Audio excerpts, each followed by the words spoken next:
ಕಾರಣದಂತೆ ಭಾಸವಾಗುತ್ತಿರುವುದಲ್ಲ. ನಾನು ಬಂದೊಡನೆ ಪ್ರೀತಿ ವಿಶ್ವಾಸಗಳಿಂದ ಆಧರಿಸಿದ ನನ್ನ ಕೈಕೆಯು ಇಂದು ಕಾಣುತ್ತಿಲ್ಲವೇ? ಕೈಕ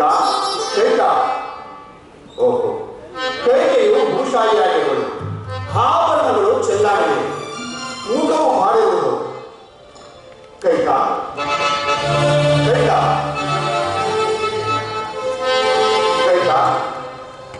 ಶ್ರೀರಾಮಚಂದ್ರನ ಪಟ್ಟಾಭಿಷೇಕದ ಸಮಯದಲ್ಲಿ ಸಂತೋಷವಾಗಿರುವುದನ್ನು ಬಿಟ್ಟು ಈ ರೀತಿ ಚಿಂತಾಕ್ರಾಂತವಾಗಿರುವುದರ ಕಾರಣವೇನು?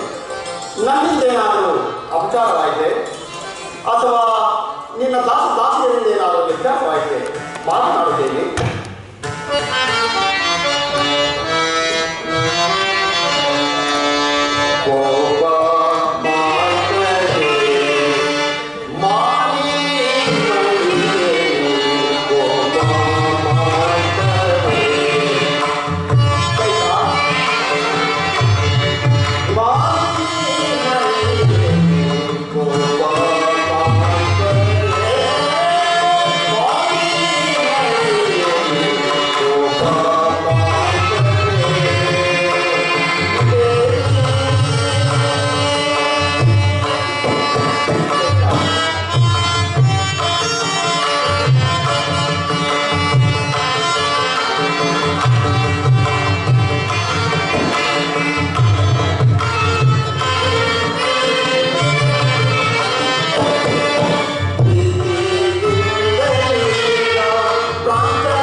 ನನ್ನಲ್ಲಿ ಕೋಪವೇ? ಮಾತನಾಡ್ತೇವೆ.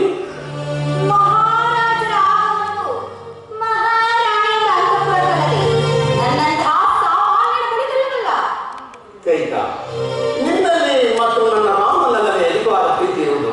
ಹಾಗಾದರೆ ಭರತನ ಮೇಲೆ ಪ್ರೀತಿ ಎಲ್ಲಿಂದ ಆಯಿತು? ನನಗೆ ಭರತನು ಬೇರೆಯೇ ರಾಮನು ಬೇರೆಯೇ. ನನ್ನ 4 ಜನ ಮಕ್ಕಳ ಮೇಲೆಯೂ ಸಮಾನವಾದ ಪ್ರೀತಿ ಇದ್ದೇ ಇತ್ತು ಕೈಕ. ಹೌದು, ನನ್ನ ಮಕ್ಕಳನ್ನು ಅವರ ತಾತನ ಮನೆಗೆ ಕಳುಹಿಸಿ ನೀವು ಶ್ರೀರಾಮಚಂದ್ರನ ಪಟ್ಟಾಭಿಷೇಕವನ್ನು ನಿಶ್ಚಯ ಮಾಡುವುದನ್ನು ನೋಡಿದರೆ ತಿಳಿಯುವುದಿಲ್ಲವೇ? ನಿಮ್ಮ ಮುಂದತ್ರ ಮುಂಚೆ ಗುರುಗಳಾದ ವಸಿಷ್ಠ ಮಹರ್ಷಿಗಳು ನಿಶ್ಚಯಿಸುವುದೆಲ್ಲವೂ ತ್ವರಿತವಾದ ಕಾರಣ ಈ ಕಾರ್ಯ ಮಾಡಬೇಕಾಗಿಲ್ಲ. ಭರತನನ್ನು ಬಿಟ್ಟು ಮಾಡಬೇಕೆಂದನಲ್ಲ. ಬಾ, ಈ ಕುಳಿತುಕೋ. ಬಾ, ಕುಳಿತುಕೋ.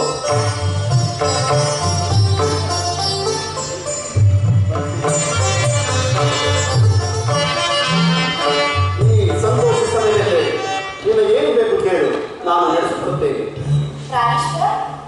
ನಾನು ಏನು ಕೇಳಿದರೂ ನಡೆಸಿಕೊಡುತ್ತೀರಾ? ಓ, ಖಂಡಿತವಾಗಿಯೂ ನಡೆಸಿಕೊಡುತ್ತೇನೆ. ಸತ್ಯವಾಗಿಯೂ ನಡೆಸಿಕೊಡುತ್ತೇನೆ. ಏನು ಕೇಳಿದರೂ ನಡೆಸಿಕೊಡುತ್ತೇನೆ. ಓ, ನೀ ಏನೇ ಕೇಳಿದರೂ ನಾನು ನಡೆಸಿಕೊಡುತ್ತೇನೆ. ಹಾಗಾದರೆ ಹಿಂದೆ ದೇವಾಸುರನನ್ನು ಯುದ್ಧ ಮಾಡುವಾಗ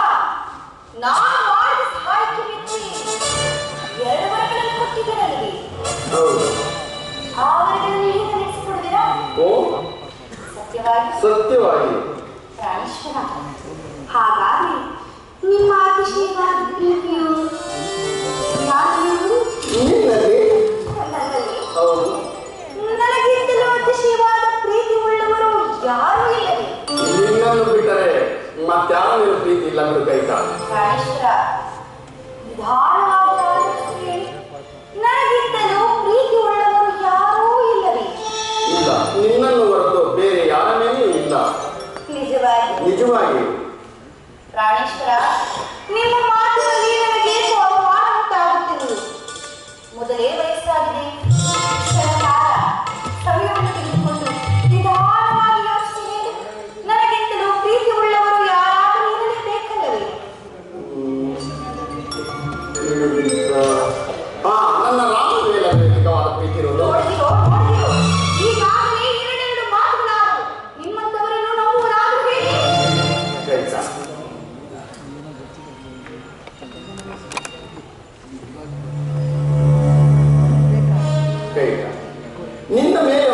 ನಿನ್ನ ಮೇಲೆ ಇರುವುದು ಸತಿ ಪ್ರೇಮ, ರಾಮನ ಮೇಲೆ ಇರುವುದು ಪುತ್ರ ಪ್ರೇಮ.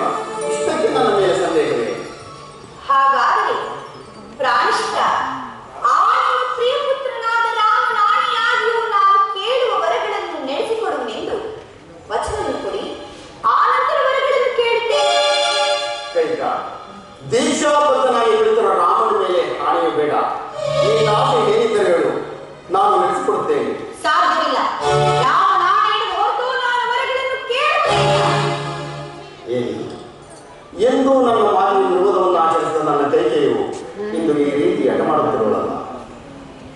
ಇರಲಿ ಕೈಕ, ಶ್ರೀರಾಮಚಂದ್ರನ ಆಣೆಯಾಗಿಯೂ ನಡೆಸಿಕೊಡುತ್ತೇನೆ. ಅದೇನು ಹೇಳು? ಪ್ರಾಣೇಶ್ವರ, ಈಗ ನನ್ನ ಮನಸ್ಸಿಗೆ ಬಹಳ ಸಂತೋಷವಾಗಿದೆ. ವರಗಳನ್ನು ಕೇಳಲಿ? ಕೇಳಿದೆ. ವರಗಳನ್ನು ಕೇಳುತ್ತೇನೆ. ಕೇಳು. ಹಾಗಾದರೆ ಕೇಳಿ. ಮೊದಲನೆಯ ವರಕ್ಕೆ, ನೀವು ಇದೀಗ ಶ್ರೀರಾಮಚಂದ್ರನಿಗೆ ನಿಶ್ಚಯ ಮಾಡಿರುವ ಪಟ್ಟಾಭಿಷೇಕವನ್ನು ತಪ್ಪಿಸಿ ನನ್ನ ಮಗನಾದ ಭರತನಿಗೆ ರಾಜ್ಯ ಪಟ್ಟವನ್ನು ಕಟ್ಟಬೇಕು. ಏನು? ಶ್ರೀರಾಮಚಂದ್ರನಿಗೆ ನಿಶ್ಚಯಿಸುವಾಗಿರುವ ಪಟ್ಟಾಭಿಷೇಕವನ್ನು ನಿಲ್ಲಿಸಿ ನಿನ್ನ ಮಗ ಭರತನಿಗೆ ಮಾಡುವುದೇ? ಸರಿ. ಇನ್ನು ನಿನ್ನ ಎರಡನೇ ವರ? ಎರಡನೇ ವರಕ್ಕೆ, ನಿಮ್ಮ ಪ್ರಿಯಪುತ್ರನಾದ ರಾಮಚಂದ್ರನು ನಾನು ಮಡಿಗಳನ್ನು ಬಿಡಿಸಿ ಜಟಾವಲ್ಕಲಧರನಾಗಿ ಪುರ ಪ್ರವೇಶವಿಲ್ಲದೆ ಮುನಿ ಪ್ರವೃತ್ತಿಯಿಂದ 14 ವರ್ಷಗಳ ವಾಸಕ್ಕೆ ಹೋಗಬೇಕು. ಯಾರು ಮಾತನಾಡುತ್ತಿರುವುದು? ಕೈಗೆ ಅಲ್ಲವೇ? ದಶರಥನ ಪತ್ನಿಯೇ? ಅನುಮಾನವೇ? ಅಲ್ಲ, ಅವರಂತೆ ವೇಷ ಧರಿಸಿಕೊಂಡು ಬಂದಿರುವ ಯಾವುದೋ ಒಂದು ಭೂತವನ್ನು ತೋರಿಸಿ. ಕೈಕ, ಚಿತ್ತ ಭ್ರಮಣೆಯಿಂದ ಮನಸ್ಸು ಬಿಟ್ಟಿಟ್ಟು ಸ್ಥಳಪಲ್ಲಟವಾಗಿ ಈ ರೀತಿ ಮಾತನಾಡುತ್ತೇವೆ. ಎಲ್ಲಿ ಈ ಭಾಷೆದಲ್ಲಿ ನಿಂತು ಹೇಳು. ಈಗಲೂ ಹೇಳುತ್ತಿದ್ದೇನೆ, ರಾಮನ ವನವಾಸಕ್ಕೆ ಹೋಗಲೇಬೇಕು. ನನ್ನ ಮಗನಾದ ಭರತನಿಗೆ ಪಟ್ಟಾಭಿಷೇಕವಾಗಬೇಕು. ಸಾಕು ಕೇಳಲಾರೆ ಕೈಕ, ಕೇಳಲಾರೆ. ಪದಸಿಡಿಲು ಪಡೆದಿಸುವ ಕಾಮೋಡ ಕಲಿಸುವುದೋ ವಚನದ ಮಾತಿಗೆ ಮಣಿದು ಮಸಣ ಸೇರುತ್ತಾಯಿತೇ.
ರಾಮನ ಮೇಲೆ ಹಠವೇ, ರಾಮನ ಮೇಲೆ ಛಲವೇ.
ಎಲ್ಲವೂ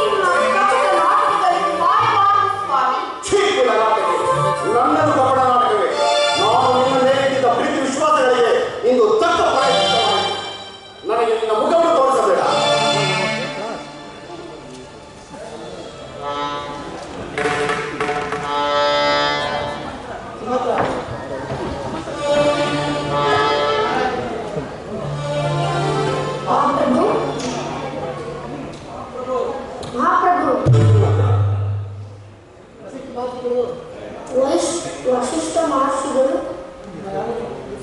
ಸುಮಂತ್ರ ಮಹಾರಾಜರು ಸಹ ಅದೇ ಆಲೋಚನೆಯಲ್ಲಿದ್ದಾರೆ. ಹೋಗಿ ರಾಮಚಂದ್ರನನ್ನು ಬರಮಾಡು. ನನ್ನ ಮಾತನ್ನು ಕೇಳಿ ರಾಮಚಂದ್ರನನ್ನು ಮಾತ್ರ ಇಲ್ಲಿಗೆ ಬರಮಾಡು.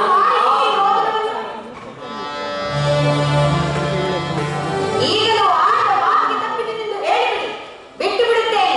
ಸೂರ್ಯ ವಂಶದ ಅರಸರು ಆಡಿದ ಮಾತಿಗೆ ತಪ್ಪಿದೆಂದು ಗಂಗೂರದ ಮೂಲಕ ಸಾಕ್ಷಿ ಬಿಡುವೆನು. ಶ್ರೀಕುಲರಾಜ, ನನ್ನ ಅವಯವಳು ವಯೋಧರ್ಮವನ್ನು ಮರೆತು ಮೇಲೆ ನೀರು ಹೋಗಿದೆ. ಅಷ್ಟವು ಶತ್ರುಗಳ ಕಟ್ಟಿಬಿಟ್ಟಿದೆ. ರಘುವಂಶ ಕುಲಭಾಗ್ಯದ ನೀನು ಒಂದು ಕ್ಷಣವೇ ಈ ಭೂಮಿಯ ಮೇಲೆ ಇರುತ್ತಾರೆ. ಈ ಅಯೋಧ್ಯೆಯ ಪುಣ್ಯಶೀಲೆಯರು ನಿನ್ನನ್ನು ನೋಡಿ ನಮ್ಮುತ್ತಾರೆ. ಏನು ಮಾಡಲಿ, ಏನು ಮಾಡಲಿ, ಏನು ಮಾಡಲಿ? ನಿನ್ನನ್ನು ಬಂದು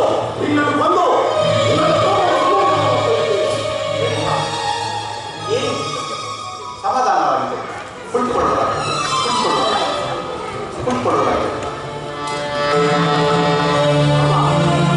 ಈಗಿನ ತಂದೆಯವರ ರೀತಿಯೇ ಬೇರೆಯಾಗಿರುವ ಕಾರಣವಿದೆ. ನಿಮ್ಮ ತಂದೆಯವರು ಆಡಿದ ಮಾತನ್ನು ನಡೆಸಲಾರದೆ ಪಡುತ್ತಿರುವ ವ್ಯಥೆ ಇದು. ಅಸಂಭವ. ಸೂರ್ಯ ವಂಶದ ಅರಸರು ಎಂದಿಗಾದರೂ ಆಡಿದ ಮಾತಿಗೆ ತಿರುಗುವುದಿಲ್ಲ. ಯಾವ ಮನದ ನಿಮ್ಮ ಅಭಿಷ್ಟವನ್ನು ನೆರವೇರಿಸಲಾರದೆ ತಂದೆಯವರು ಹೀಗಾಗಿ ವ್ಯಥೆ ಪಡುತ್ತಿರುವುದು, ಅದನ್ನು ಅವರ ಸುಪುತ್ರನಾದ ನಾನು ನಡೆಸಿಕೊಡ್ತೇನೆ ಹೇಳುವರಾಗಿದೆ. ಇದುವರೆಗೂ ತಂದೆಯ ಪರೀಕ್ಷೆ ಆಯಿತು, ಇನ್ನು ಮಗನ ಪರೀಕ್ಷೆ. ಅಮ್ಮ,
ನೀನು ನನ್ನಲ್ಲಿ ಎಂದೂ ಈ ರೀತಿಯಾಗಿ ಅನುಮಾನ ಪಟ್ಟವಳಲ್ಲ. ಆದರೆ ಈ ಬೇಕು ಕಾಣಿದ ತಾಯಿ ಹೇಳಿದ್ದಾಳೆ, ನಿನ್ನ ಯಾವ ಮನದ ಅಭಿಷ್ಟವನ್ನು ಈಡೇರಿಸಲಾದರೆ ತಂದೆಯವರು ಈ ರೀತಿಯಾಗಿ ವ್ಯಕ್ತಿ ಪಡ್ತಿರೋರು. ಆ ಭಗವಾನ್ ಭಾಷೆಯನ್ನು ಸಾಕ್ಷಿಯಾಗಿ ನಡೆಸಿಕೊಡ್ತೇನೆ ಹೇಳಲಾಗಿದೆ. ಹಾಗಾದರೆ ಕೇಳು ರಾಮಚಂದ್ರ, ಹಿಂದೆ ದೇವಾಸುರನೊಡನೆ ಯುದ್ಧ ಮಾಡುವಾಗ ನಿಮ್ಮ ತಂದೆಯವರು ನಾನು ಮಾಡಿದ ಸಹಾಯಕ್ಕೆ ಮೆಚ್ಚಿ ನನಗೆ 2 ವರಗಳನ್ನು ಕೊಟ್ಟಿದ್ದರು. ಆ ವರಗಳನ್ನು ಈಗ ನಡೆಸಿಕೊಡಬೇಕೆಂದು ಕೇಳಿಕೊಂಡೆ. ಏನೆಂಬುದಾಗಿ ಕೇಳಿಕೊಂಡಿದ್ದಾರೆ. ಮೊದಲನೆಯವರೇ, ಇದೀಗ ನಿನಗೆ ನಿಶ್ಚಯವಾಗಿರುವ ಪಟ್ಟಾಭಿಷೇಕವನ್ನು ತಪ್ಪಿಸಿ ನನ್ನ ಮಗನಾದ ಭರತನಿಗೆ ರಾಜ್ಯ ಪಟ್ಟವನ್ನು ಬೇಕೆಂದು ಕೇಳಿಕೊಂಡೆ. ಅಪ್ಪ, ಈ ಸ್ವಲ್ಪ ವಿಚಾರಕ್ಕೆ ತಂದೆಯವರು ಇಷ್ಟೊಂದು ಹೆಸರು ಹಿಂದ್ಗಡೆ ಪುಷ್ಪ ಯಾವ ಆಡಿದರೆ ಈ ಗೆಲುವನ್ನು ಮುನ್ನ ಶತಕೋಟಿ ರಾಜರುಗಳು ಆಡಿದ ಈ ನೆಲವನ್ನು ನಮ್ಮ ಹಿಂದಿನವರು ಬಿಟ್ಟು ಹೋದಂತೆ ನಾವು ಒಂದು ದಿವಸ ಬಿಟ್ಟು ಹೋಗಲೇಬೇಕಾಗಿ ಆಗಲಿ ಭರ್ತನೇ ಪಟ್ಟಾಭಿಷಿಕ್ತನಾಗಲಿ. ಇನ್ನು ನಿಮ್ಮ ಎರಡನೇವರ ನೀನು 4 ಮಡಿಗಳನ್ನು ಧರಿಸಿ ಛಟಾವರ್ತನದ ಪುರ ಪ್ರವೇಶವಿಲ್ಲದೆ ಮುನಿಪ್ರವೃತ್ತಿಯಿಂದ 14 ವರ್ಷಗಳ ವಾಸಕ್ಕೆ ಹೋಗಬೇಕು. ಅಮ್ಮ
ವಾತ್ಸಲ್ಯವೇ ತಾಯಿ ನಿನಗೆ.